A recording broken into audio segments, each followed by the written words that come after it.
저는 오늘 본문 시편 127편 1절과 2절 말씀을 가지고 가정의 달을 맞이하여라고 하는 제목으로 은혜를 나누도록 하겠습니다. 5월 5일은 어린이날입니다. 그리고 5월 8일은 어버이날이고요.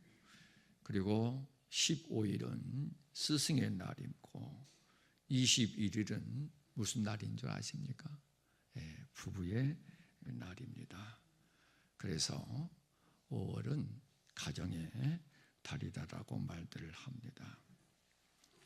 그럼에도 불구하고 저와 여러분들이 잘 알다시피 오늘날 가정의 불화 이게 점점점 심해져 가고 있다라고 하는 사실을 부인할 수가 없습니다. 부부의 갈등, 부모와 자녀들의 갈등, 그리고 형제들 간의 갈등, 이런 것을 통해서 얼마나 어려운 그러한 가정 속에서 살아가고 있는지 모릅니다. 사랑하는 성도 여러분들의 가정들은 행복한 가정을 만들어 나갈 수 있기를 주님 이름으로 축복합니다. 우리가 그리스도인이 되었다고 해서 교회를 나온다고 해서 저절로 아무 노력도 없이 복된 가정, 행복한 가정이 주어지는 것은 아닙니다. 제가 방금도 말씀을 드렸습니다마는 그리스도인이면서 교회를 다니면서 하나님을 섬기면서도 불행한 가정생활을, 그리고 불행한 부부생활을, 그리고 불행한 부모와 자녀 간의 생활을 하는 이들도 없지 않아 있습니다. 더 나아가서 그리스도인이면서 그리스도인의 가정이면서 그 가정이 깨어져 가는, 그래서 상처를 주고 상처를 받고 아픔과 고통 속에서 살아가는 이들도 없지 않아 많이 있는 것을 보게 됩니다. 더욱이 이 불신자인 남편과 사는 아내, 믿는 아내들, 이러한 분들은요, 말로 형언하기 어려운 그런 어려움을 당하면서 신앙생활을 하는 이들도 있습니다. 그래서 베드로전서 3장 1절부터 6절까지의 말씀을 가지고 오늘은 아내들에 대한 삶, 즉 예수 믿는 아내들이 어떻게 가정생활을 이루어 나가야 할 것인가를 이 베드로전서 3장 1절부터 6절까지의 말씀을 가지고 오늘은 은혜를 나누도록 하겠습니다. 성경에 보면은 행복한 가정을 만들어가는 자가 되기 위해서는 아내는 아내의 도리가 있고, 남편은 남편의 도리가 있고, 부모는 부모의 도리가 있고, 자녀들은 자녀의 도리가 있다라고 하는 것을 우리에게 교훈을 해주고 있습니다. 오늘 본문의 말씀을 보니까 뭐라고 말씀을 하고 있습니까? 여호와 아버지 하나님께서 여러분의 가정을 세우지 아니하시면은 수고라, 이렇게 말씀을 합니다. 여호와 아버지 하나님께서 가정을 지켜주지 아니하시면 허사다, 이렇게 말씀을 합니다. 그래서 저와 여러분의 가정은 하나님이 세워주시고 하나님이 지켜주셔야 된다라고 하는 겁니다. 그러므로 2절의 말씀을 보니까 그 사랑하시는 자에게 잠을 주시도다라고 말씀을 합니다. 즉 하나님을 사랑하는 자들의 그 가정을 세워주시고 그 가정을 지켜주셔서 편안한 행복한 그러한 삶을 살아갈 수 있게 만들어 주신다라고 하는 겁니다. 그러면은 하나님을 사랑하신다라고 하는 것, 저와 여러분들이 하나님을 사랑하십니까? 그러면 아멘 합니다. 그런데 실제로 하나님이 여러분들이 진정 하나님을 사랑하는가 사랑하지 않는가라고 하는 것은 여러분의 입술의 고백을 통해서 판단하는 것이 아니라 말씀을 통해서 판단하고 계신다라고 하는 겁니다.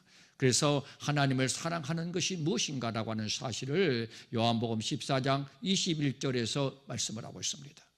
나의 계명을 가지고 지키는 자라야 나를 사랑하는 자니 나를 사랑하는 자는 내 아버지께 사랑을 받을 것이요 나도 그를 사랑하여 그에게 나를 나타내리라라고 말씀을 합니다.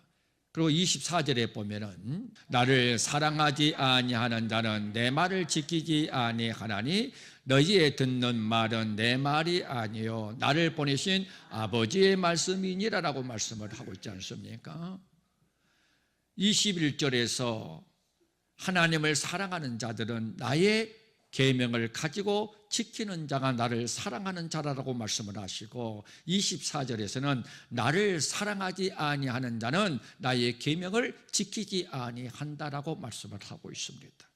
이 말씀처럼 하나님은 어떤 자가 하나님을 사랑하는지 어떤 자가 하나님을 사랑하지 않는지를 저와 여러분들의 입술의 고백을 통해서 판단하시는 분이 아니고 하나님의 말씀을 통해서 판단하시는 분이다라고 하는 겁니다. 그러므로 저와 여러분이 하나님을 사랑한다라고 한다면 하나님의 계명을 가지고 지키는 삶을 살아가게 될 때에 저 영혼은 나를 사랑하는 자구나라고 판단한다라고 하는 겁니다. 다시 말씀을 드리면 오늘 본문 말씀처럼 여호와 아버지 하나님께서 우리의 가정을 지켜주시고 우리의 가정을 세워주셔야만이 우리의 가정이 행복한 가정을 만들어갈 수 있다는 사실을 믿고 그 말씀 따라 순종하는 삶을 살아가는 자, 이러한 자들에게 하나님께서 약속하신 말씀대로 그 가정을 세우고 지켜주셔서 행복한 가정으로 만들어 주시는 하나님이 있다라고 하는 사실을 우리에게 교훈이 주고 있습니다. 그래서 오늘 베드로전서 3장 1절부터 6절까지의 말씀을 통해서 아내된 자들이 어떠한 믿음으로 살아가야 할 것인가를 잘 교훈을 받아서 아내로서의 도리를 다함으로 말미암아 여러분의 가정이 하나님께서 세워주시고 하나님께서 지켜주셔서 행복한 가정을 만들어갈 수 있기를 주님의 이름으로 축복합니다. 이 베드로전서 3장 1절 이하의 말씀을 보면은요, 말할 수 없는 고난과 핍박을 당하는 그러한 시대 속에서 아내들이 가정을 지키고 그리고 신앙생활도 해나가야 하는 그런 어려운 문제에 봉착을 하고 있는 내용입니다.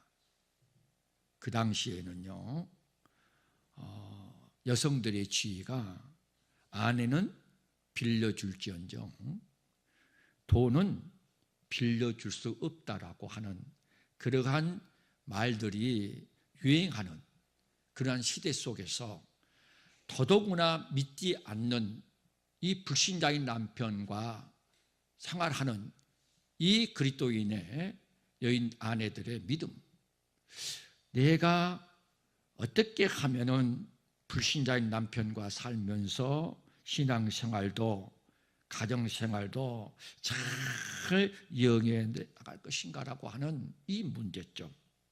그래서 고난받는 아내들에게, 특히 불신자들과 살고 있는 이 아내들을 위해서 베드로는 이 초대교회 교인들에게 편지를 쓰고 있는 내용이 이 베드로전서 3장 1절부터 6절까지의 말씀입니다. 자, 오늘 본문의 말씀, 여러분의 가정들이 세워지고 여러분들의 가정들이 하나님께서 지켜주셔서 행복한 가정을 만들어 나가는 자가 되기 위해서 꼭 아내 된 분들은 이 말씀대로 순종할 수 있기를 주님의 이름으로 다시 한번 축복합니다. 자, 베드로전서 3장 1절을 아내 된 자들아 이와 같이 자기 남편에게 순복하라.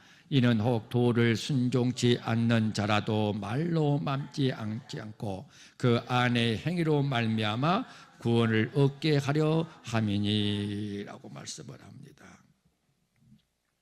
자, 교회를 다니지 않는 불신자인 남편하고 가정생활을 그리고 신앙생활을 함께 성공적으로 영위하기 위해서 아내 된 자들이 어떠한 삶을 살아가야 할 것인가라고 하는 것이 첫 번째 순복하라 이렇게 말을 합니다. 1절 초두에 보니까 아내 된 자들아 이와 같이 남편에게 순복하라라고 말씀을 합니다. 이와 같이라고 하는 이 말씀이 무슨 뜻인가라고 하면은 2장 마지막 부분에서 예수님께서 억울한 고난을 당합니다. 애매한 고난을 당하십니다. 그러면서도요 원망하지 않으십니다. 하나님의 뜻에 순복하였듯이 아내 된 자들아 너희들도 믿지 않는 남편들로부터 예수님께서 애매히 고난을 받으신 것처럼 아무 잘못도 없이 고난을 받으신 것처럼 너희들도 고난을 받더라도 예수님이 하나님 앞에 순종하는 것처럼 너희들도 남편에게 순종하라 이런 뜻입니다. 그래서 아내들이여 이와 같이라고 하는 것은 어떠한 고난 앞에서도 남편에게 순복하라고 하는 말씀이다라고 하는 겁니다. 사랑하는 성도 여러분, 저와 여러분들이 연약하고 나약한 그러한 아내들이니까 그러한 여자이기 때문에 남편에게 순복하라고 하는 것이 아닙니다. 왜 남편에게 순복하라고 말씀합니까? 주님의 명령이기 때문입니다. 남편의 말도 아니고 내가 연약해서 나약해서도 아니고 주님이 그렇게 하라고 명령을 하고 있기 때문이다라고 하는 겁니다. 주님의 말씀이기 때문입니다. 저와 여러분들이 주님을 사랑한다고 한다면 그 계명을 가지고 지키는 겁니다. 그 계명을 가지고 지킬 때에 하나님께서는 그 가정을 세워주시고 지켜주셔서 행복한 가정으로 만들어 주시기 때문입니다.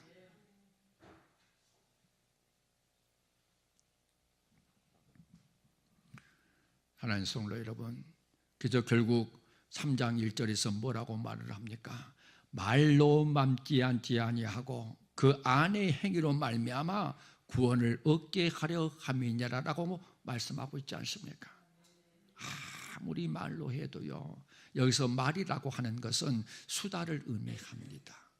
아무리 남편에게 말을 하고 또 말을 해도요 절대로 하나님의 말씀도 듣지 않는 남편인데 아내의 말을 듣겠습니까? 그래서 말로 하는 것이 아니고 무엇으로 하라? 행위로 하라고 하는 겁니다.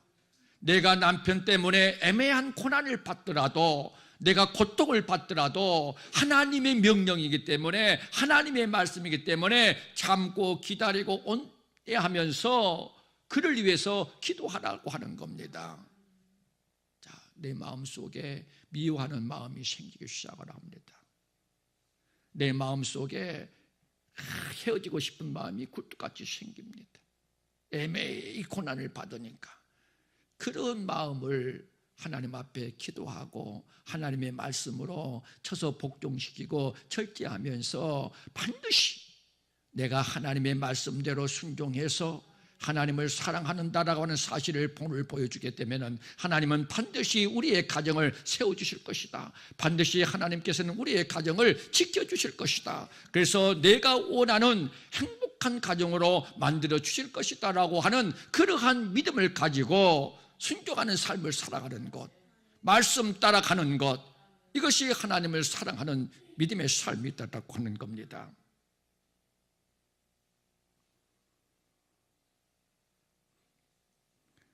어떤 성도가 믿지 않는 남편을 전도하기 위해서 남편이 퇴근할 때쯤 되면은 기독교 방송을 틀어가지고 계속 설교를 들려주기 시작을 합니다. 매일 저녁 이 기독교 방송에서 나오는 설교를 남편이 듣습니다.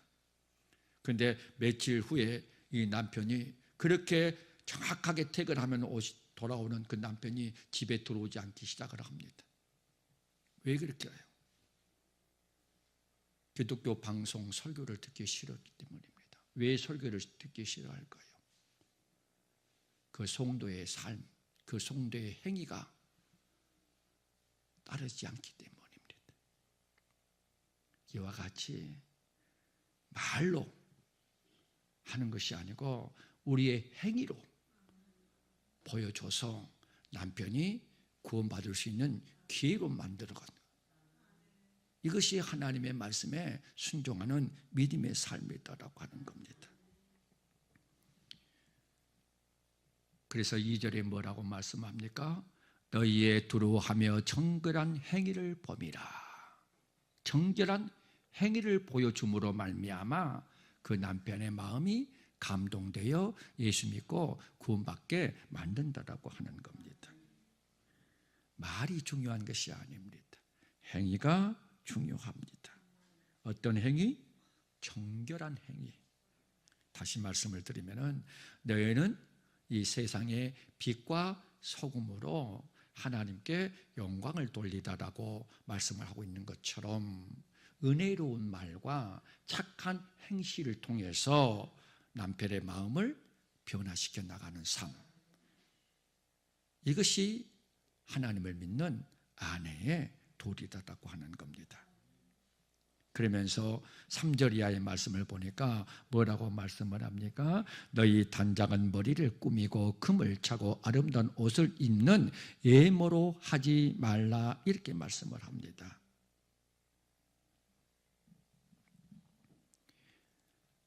너희 단장은 머리를 꾸미고 금을 차고 아름다운 옷을 입는 예모로 하지 말라. 그러면서 4절에 오직 마음에 숨은 사람을 온유하고 안정한 심령에 썩지 아니할 것으로 하라. 이는 하나님 앞에 값진 것이니라라고 말씀을 합니다. 3절에서는 예모를 말합니다. 4절에서는 무엇을? 내적인 마음을 말합니다. 다시 말씀을 드리면 믿지 않는 남편에게 그의 신앙이 없음을, 그리고 그의 믿음의 연약함을 안타까워하고 그리고 아파하고 고통스럽게만 생각하지 말고 그 남편의 모습을 통해서 내 마음을 향상시키는, 내 내적인 마음을, 인격을 더 아름다운 인격으로 단장해 나가는 그러한 방편으로 만들어 나가라고 하는 겁니다.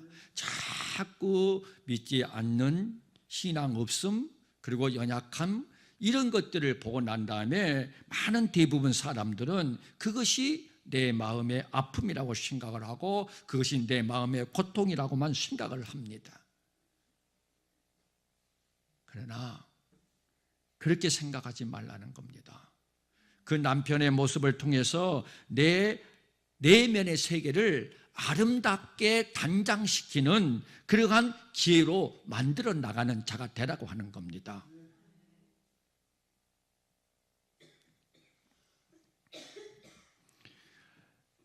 예수 믿는 성도들이 교회에 나와서 제일 먼저 배우는 것이 무엇인가라고 하면은 순종하는 법입니다. 순종하는 법부터 배우기 시작을 해야 된다라고 하는 거예요. 그래서 자꾸 이 베드로전서 3장에 나오는 초대 그리스도인들, 아내된 자들, 많은 핍박과 고난 속에서도 애매히 어떤 죄가 있어서 잘못이 있어서 고난받는 것이 아니고 아무 잘못도 없습니다. 오직 예수 믿는다라고 하는 이유 한 가지입니다. 이런 것 때문에 많은 고난을 당하는 가운데서도 뜻대로 원망하고 불평하고 그것이 나의 아픔이고 고통이고 나의 상처가 된다라고만 생각하지 말고 그러한 것들을 통해서 내 내면의 세계를 아름답게 꾸며 나가는 것, 그것이 예수를 믿는 아내들의 믿음의 삶이 되어야 된다라고 하는 사실을 우리에게 말씀해 주고 있습니다. 그러면서 그 내면의 아름다움을 어떻게 만들어 가라고 말씀합니까? 4절에 보니까 오직 마음에 숨은 사람을 온유하라 이렇게 말씀을 합니다. 이 온유라고 하는 것은 잘 통제되어 있는 인격을 의미하고 있습니다. 우리가 상대방이 뭘 말을 하면은 툭 같이 얘기를 하는 것이 아니고 상대방이 얘기하던 것이 내 생각과 틀리다라고 할지라도 그것을 고치려고 해서 그것을 바꾸려고 해서 사소한 것들로 다투고 싸우고 합니다. 아내는 아내로서 남편은 남편으로서 자기의 생각과 틀리면은 어떻게 하든지 다투고 싸워서라도 자기의 생각을 관철시키려고 한다라고 하는 겁니다. 그건 행위로서의 모습을 보이는 것이 아닙니다. 말로만 하는 거예요. 그러나 그것을 잘 통제하고 절제시킬 수 있는 내면의 아름다움, 성숙한 내면의 세계를 만들어 나가는 삶, 이것이 바로 온유라고 하는 거예요. 근데 어떻게 하든지요, 이기려고만 해요. 양보하고 포기해도 되는데 양보하지도 않습니다. 포기하지 않습니다. 아내는 남편의 생각을 누르고 자기의 생각을 관철시키려고 그러고, 남편은 또 아내의 생각을 누르고 자기의 생각을 관철시키려고만 합니다. 그러니까 다툼이 일어나고 불화가 일어나는 거예요.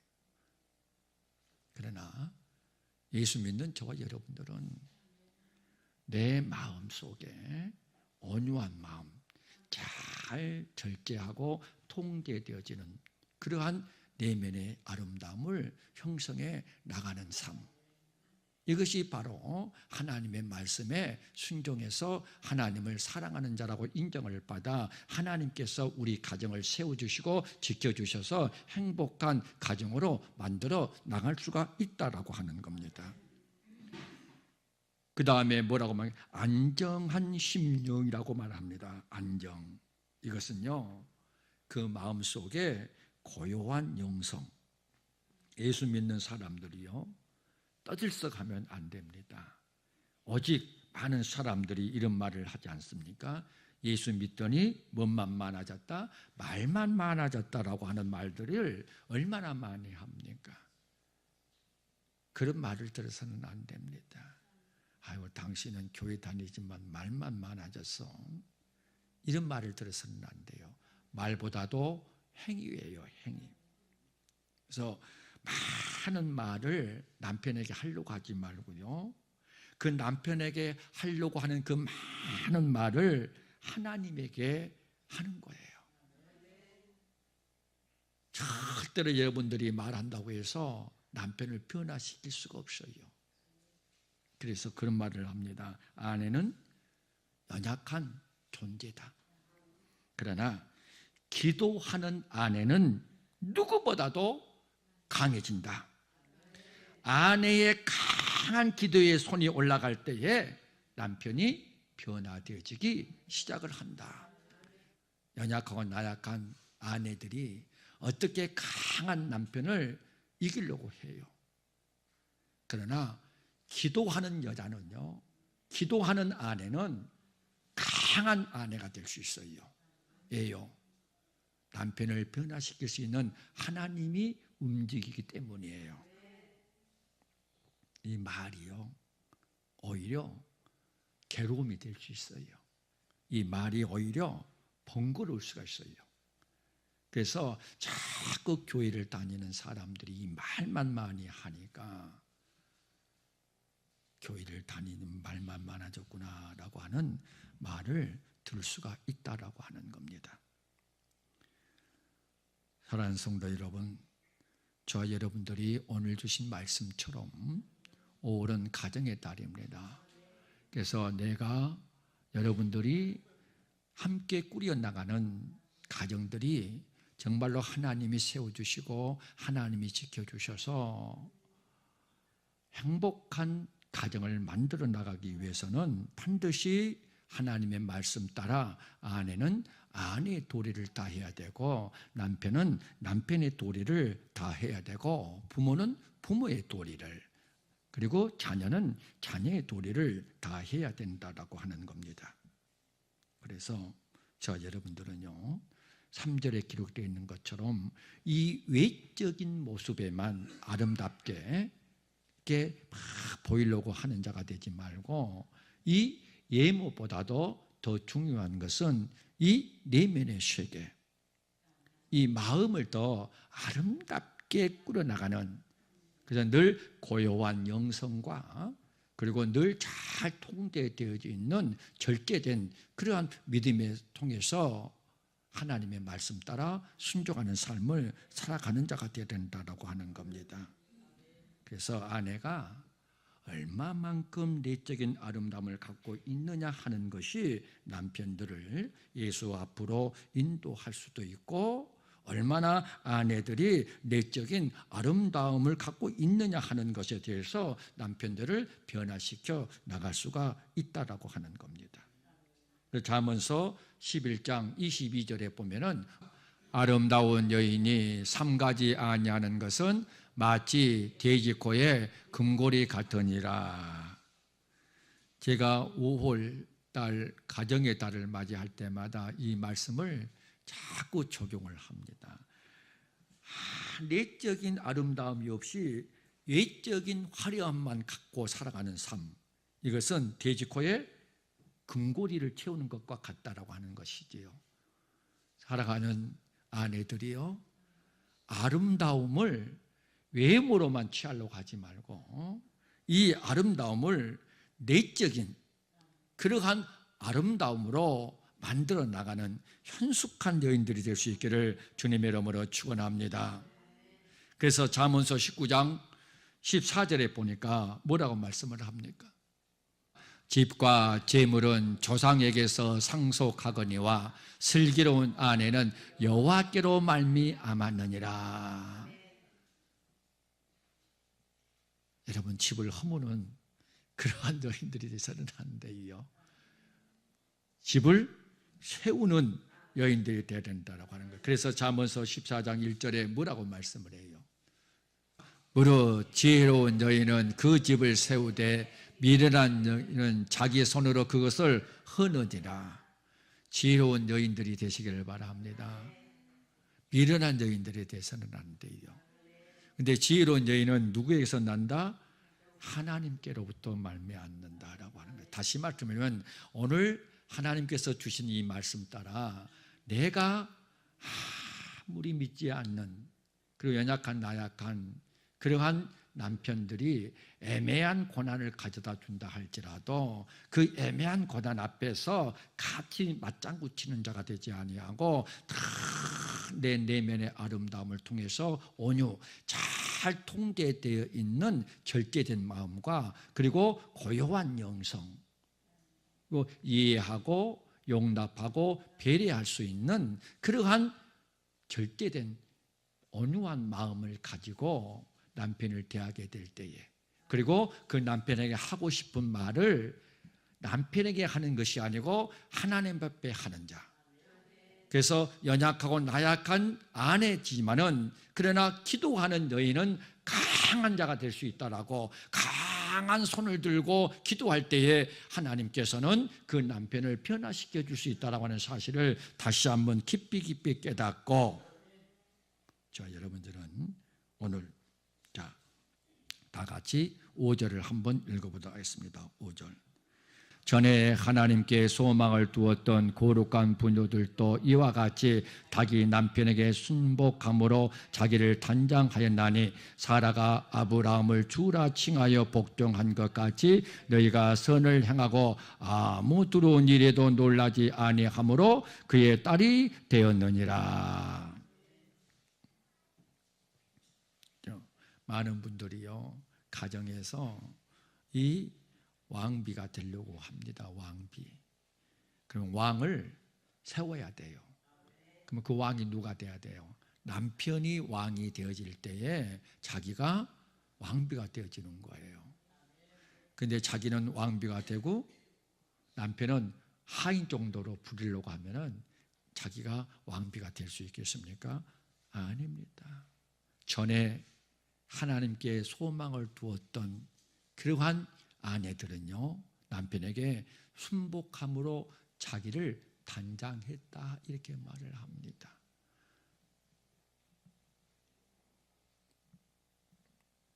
사라가 아브라함을 뭐라고 칭하여 복종합니까? 주라 칭하여 복종한 것 같이 여러분들도 남편을 왕으로 여겨서, 아이고 목사님, 나는 남편을 왕으로 여기려고 하는데요, 남편은 나를 왕비로 대접해 주지 않고요, 궁녀 같은 쪽으로 취급을 하려고 그래요. 그래도 애매히 고난을 받더라도 남편에게 말로 하지 말고 행위로 순복하라. 반드시 하나님께서는 변화시켜 주셔서 하나님이 지켜주시고 세워주시는 그런 가정으로 만들어 여러분들이 원하는 그런 행복한 가정을 이루어 나갈 수 있기를 주님의 이름으로 축복합니다.